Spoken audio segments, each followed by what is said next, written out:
feel like the senator from the 25th with my speed. Thank you, Mr. President, and colleagues. I appreciate the opportunity to talk about this bill.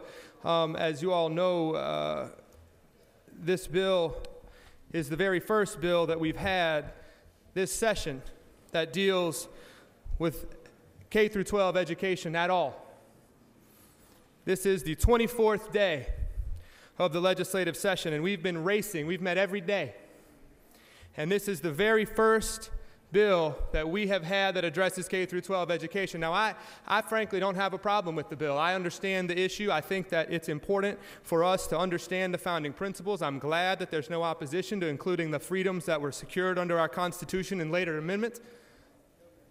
But I do think that we have to recognize that the pace of this session, that we've been down here for this whole time, and we have not tackled a single of the educational issues that are affecting our state until today. We've been raiding the education fund that's established by law for years. And as we've been doing that, it has shifted the burden of funding education to local schools. Millage rates have gone up across the state. I was quail hunting 2 months ago in Morgan County.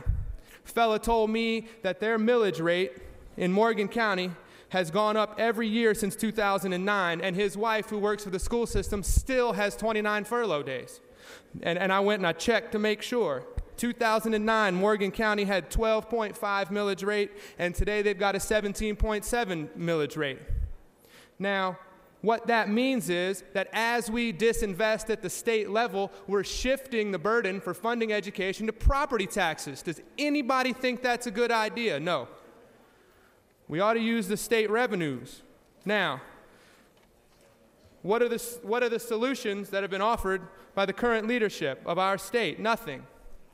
And out in the field, people are starting to blame that on being fiscally conservative, but I reject that. I'm a fiscal conservative. My grandfather was the most fiscally conservative governor probably in the history of our state. I've voted with folks up and down in this chamber. I've been more fiscally conservative than a lot of people here. But I reject the idea that you can't have a small government and a successful education system. But the current leadership, given the last 23 days, has given up on that concept. We have said the government is too big, we cannot come with problem solving. I've heard Republicans in the media lament the fact that problem-solving conservatism has died. And 23 days with not a single bill on education is more evidence that that is true. It cannot be enough to be conservative. We also have to face our problems and tackle them in a way that makes sense. And if this is the best that the current leadership can do, then I think there will have to be a change. Again, I will vote for celebrating Freedom Week. But if we really want to celebrate freedom, we need to make sure that we maximize the number of people who can go to college.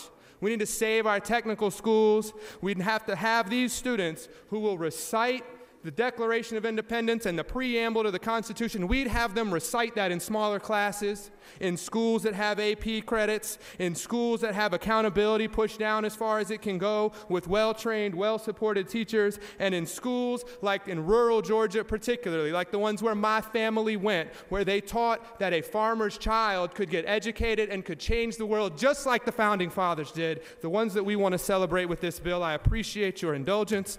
Again, I appreciate the senator from the 3rd bringing the bill, and I know that he's been working on some solutions behind the scenes, and this is not about him, but it is about this body and whether we're going to really face our problems. Thank you, Mr. President. I'll yield the will. You do have a question, but you... I'll answer any questions. Senator from 28 is recognized for a question. No, I want to speak. Okay, no question.